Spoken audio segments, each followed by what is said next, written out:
तो चलिए हम इसको बनाना शुरू करते हैं। और सैंडविच तो ऐसी चीज़ है जो आप दिन भर में कभी भी खा सकते हैं।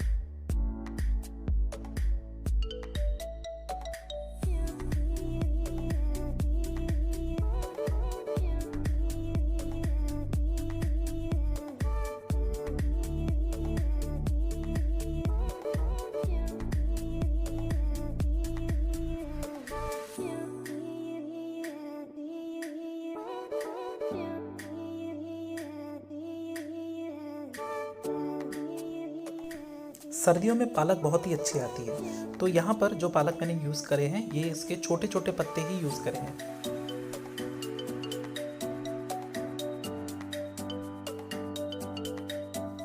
एग वाइट का ऑमलेट जब बनाएंगे तो इसमें आप थोड़ा सा सॉल्ट एंड पेपर से इसकी सीजनिंग ज़रूर कर लें।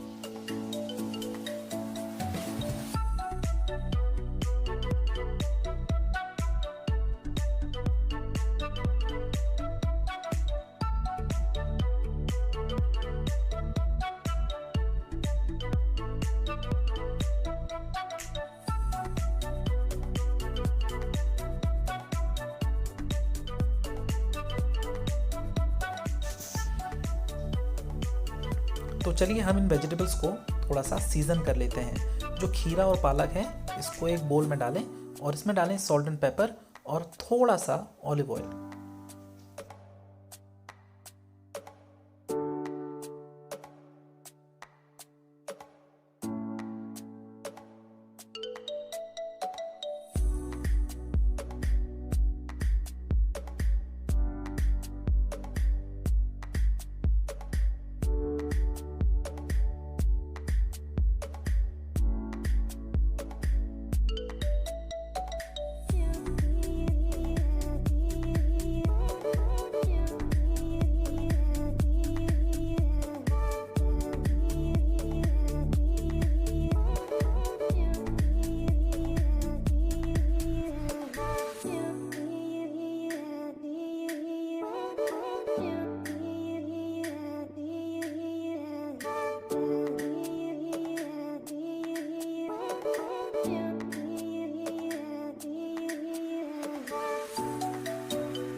अगर आपको ये वीडियो पसंद आया तो आप हमारे चैनल को शेयर और सब्सक्राइब ज़रूर करें और ऐसे ही नई नई रेसिपीज़ के लिए देखते रहें कुक गुड हिंदी।